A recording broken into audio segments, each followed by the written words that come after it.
নমস্কার বন্ধুরা, আমিষ পেলে নিরামিষ পরিবারে আপনাদের সবাইকে স্বাগত জানিয়ে আজকে আবার একটা নতুন রেসিপি নিয়ে হাজির হয়ে গেলাম। দেখুন কত সুন্দর পরোটাটা হয়েছে।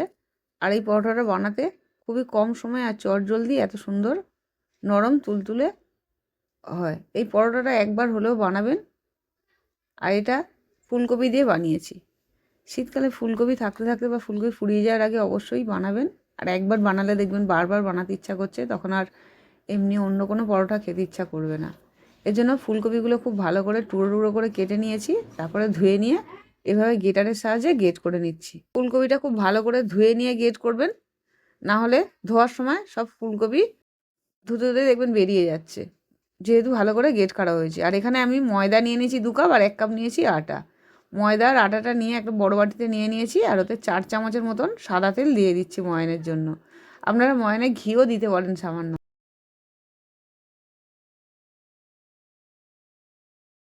সামান্য একটু লবণ, সামান্য একটু চিনি, একটু কালো জিরে, আপনারা ইচ্ছে জোয়ানও দিতে পারেন। আমি এখানে জোয়ান দিইনি, একটু জোয়ানও হাত দিয়ে এইভাবে ঘষে নিয়ে দিয়ে দিতে পারেন।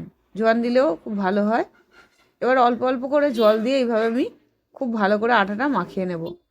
ডোটা একটুখানি মিডিয়ামে মাখতে হবে, খুব বেশি নরমও নয়, খুব বেশি শক্তও নয়, এইরকমভাবে মেখে নিতে হবে। একটা মিডিয়াম মতন নরম আমি একটা ডো বানিয়ে চাপা দিয়ে রেখে দিলাম। এদিকে আমি পুরটা খুব ভালো করে কষিয়ে নেব। ওই জন্য এইসব মশলাগুলো আর সবজিগুলো নিয়ে নিয়েছি: টমেটো, কাঁচা লঙ্কা, ক্যাপসিকাম, লবণ, চিনি, ধনে পাতা, আদা বাটা, সাদা তেল। আর যেহেতু নিরামিষভাবে করছি সেজন্য সামান্য একটু হিং নিয়েছি, হিংটা অবশ্যই দেওয়ার চেষ্টা করবেন। আর নিয়েছি অল্প একটু ধনে জিরে গুঁড়ো আর একটু গরম মশলা গুঁড়ো। আর ঝালটা যেমন খাবেন সেই অনুপাতে একটু সামান্য লঙ্কা গুঁড়োও দিতে পারেন। আমি লঙ্কা গুঁড়ো আর সামান্য হলুদ গুঁড়ো নিয়েছি।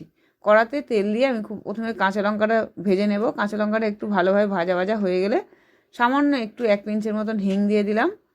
হিংটা দিয়ে একটু কষিয়ে নিয়ে এতে আদা বাটা দিয়ে দেবো। সমস্ত মশলাই খুব অল্প সামান্য পরিমাণেই দিয়েছি।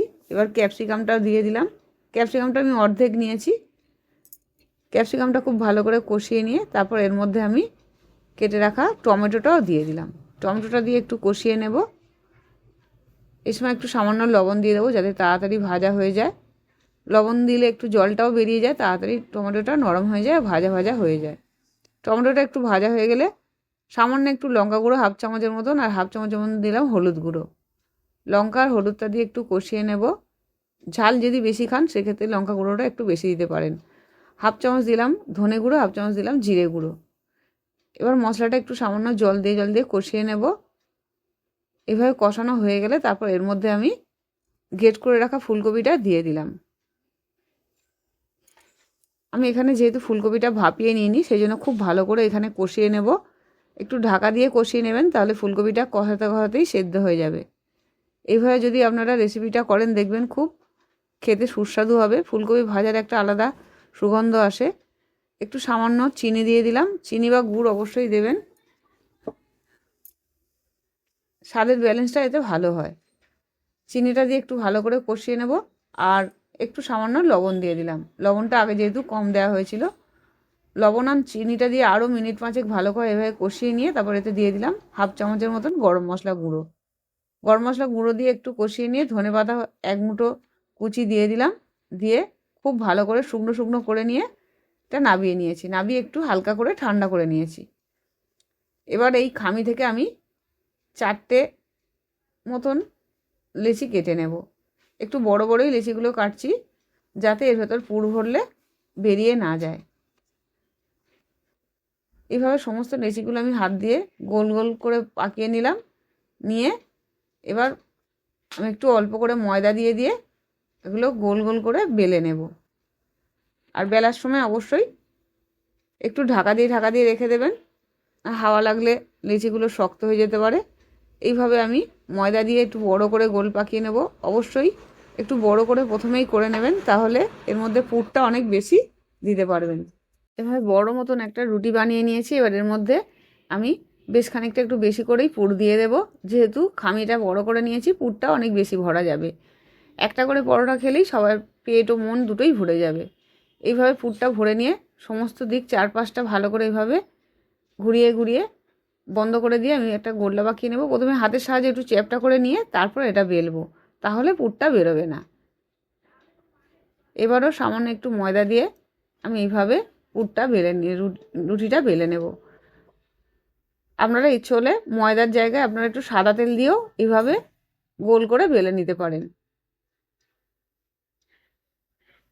এইভাবে ভালো করে যতটা সম্ভব বড় হয় সেই অনুযায়ী বড় করে বেলে নেব। খুব বেশি পাতলা করে বেলবো না, তাহলে পুরটা বেরিয়ে যাবে আর পরোটাটা খেতেও টেস্ট লাগবে না। এবার বাড়তি ময়দাটা খুব ভালো করে ঝেড়ে ঝুড়ে পরিষ্কার করে নেব। নিয়ে এইভাবে সমস্ত পরোটা আমি বেলে নিয়েছি। পরোটাগুলো বেলা হয়ে গেছে। এবার আমি একটা চাটু বসিয়ে দিয়েছি, চাটুটা খুব ভালোভাবে গরম করে নিয়েছি। পরোটাটা এপিট ওপিট করে হালকা করে প্রথমে ভেজে নিয়ে তারপর অল্প অল্প করে সাদা তেল দিয়ে এইভাবে ভেজে নেব। আপনারা সাদা তেলের জায়গায় অল্প করে ঘিও ছড়িয়ে দিতে পারেন। খুব বেশি তেল হতে লাগে না, কিন্তু খেতে দুর্দান্ত স্বাদের হয়। একবার বানালে দেখবেন বারবার বানাতে ইচ্ছা করছে। আর খুব সহজ পদ্ধতিতে এই রেসিপিটা বানানো যায়। এইভাবে যদি বানান দেখবেন পুর ভরতেও কোনো অসুবিধা হবে না, আর পুর বেরিয়েও যাবে না। আর পরোটাগুলো খুব নরম হয়, অনেকক্ষণ অবধি নরম থাকে। আপনারা সকালে বানিয়ে যদি বিকেলে খান তাহলেও দেখবেন পরোটাগুলো খুব নরম থাকছে। এভাবে অবশ্যই বানাবেন। আর পরোটাগুলো শুধুই খাওয়া যায়, এত টেস্টি হয়। আমি একটু সস দিয়ে আর অল্প একটু তরকারি দিয়ে এটা পরিবেশন করেছি। আপনারা যা দিয়ে খেতে পছন্দ করেন যে কোনো কিছু দিয়েই এটা খেতে পারেন। আর দেখুন কত সুন্দর, ভেতরের পুরো ভর্তি একদম পুরে ঠাসা আর নরম। খুললেই এভাবে নরম হয়ে খুলে যাচ্ছে আর এক হাতে পরোটাগুলো ছেড়ে যাচ্ছে, এতই নরম হয়েছে। এভাবে সমস্ত পরোটা আমি প্রত্যেকটা পরোটাই এভাবে দেখছি, প্রত্যেকটা পরোটাই খুব ভালো নরম হয়েছে। এই পরোটার রেসিপিটা খুব ভালো হয়েছিল বলে আপনাদের কাছে শেয়ার করলাম। আবার ফিরে আসবো নতুন নতুন রেসিপি নিয়ে। সুস্থ থাকবেন, ভালো থাকবেন, নমস্কার।